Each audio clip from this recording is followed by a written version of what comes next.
షిరిడి నుంచి కాకినాడ వెళ్తున్న Sainagar express AC coach లో దొంగతనం కలకలం రేపింది. ఘటనపైన బాధితులు ఖమ్మం ఆర్పీఎఫ్ పోలీసులకు ఫిర్యాదు చేశారు. 0 ఎఫ్ఐఆర్ నమోదు చేసిన రైల్వే ఎస్ఐ భాస్కర్రావు ఫిర్యాదును మహారాష్ట్ర పోలీసులకు బదిలీ చేస్తామన్నారు.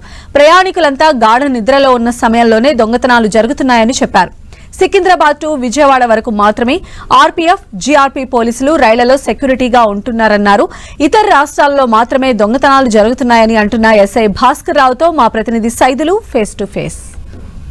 బీదర్లో జరిగిన 3 బోగీల చోరీ విషయంపై ఖమ్మం జీఆర్పీ పోలీస్ స్టేషన్లో ఫిర్యాదు చేశారు. ఆర్పీఎఫ్ ఎస్ఐ ఉన్నారు, అడిగి తెలుసుకుందాం. సార్ చెప్పండి, ఇటీవల కాలంలో చూసుకుంటే రైల్లో రోజు దొంగతనాలు జరుగుతున్న పరిస్థితి. ఇప్పుడు షిరిడి టు కాకినాడ వెళ్తున్నటువంటి పోర్టులో 4 బోగిళ్లలో కూడా దొంగతనం జరిగింది. మీకు ఫిర్యాదు కూడా ఇచ్చిన పరిస్థితి. ఆ ఫిర్యాదుని ఏం చేస్తారు, అసలు రికవరీ అవుతుందా లేదా? అసలు ఇప్పుడు రాత్రి షిరిడి టు కాకినాడ పోర్టు ఎక్స్ప్రెస్లో పల్లి దగ్గర ఇన్సిడెంట్ జరిగింది.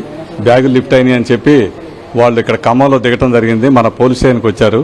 వాళ్ళ దగ్గర దరఖాస్తు తీసుకొని కేసు రిజిస్టర్ చేసి అక్కడ పల్లి జీఆర్పీ పోలీస్ స్టేషన్కి కేసుని ట్రాన్స్ఫర్ చేస్తారు. సీసీ కెమెరాలు ఉంటే ఒకసారి సీసీ కెమెరాలు వెరిఫై చేస్తారు, లేదంటే ఇంకేమైనా క్లూస్ ఉన్నాయని చెప్పి వాళ్ళు ఇన్వెస్టిగేషన్ చేసి 99% రికవరీ చేయడానికి ప్రయత్నం చేస్తారు. జనరల్ గా ప్రతి ఆఫీసర్ కావచ్చు, సిబ్బంది ట్రైన్లలోకి సంబంధించి మీరు నేరుగా వెళ్తున్నారు, సస్పెక్షన్ ఉన్నటువంటి వాళ్ళందరినీ కూడా మీరు కేసు నమోదు చేస్తున్నారు. అలాంటి ఘటన ఈ ట్రైన్లో ఎందుకు జరగలేదు అనుకోవచ్చు? ఎందుకు టీసీ వాళ్ళని అనుమతించుంటారు? అసలు ఏంటి అసలు? ఇప్పుడు టీసీ అనుమతించేది ఉండదు, వాళ్ళు టికెట్ తీసుకుంటారు. దాంట్లో ఈ మధ్యకాలం అయితే ఈఎఫ్టీ కూడా రాయటంలే.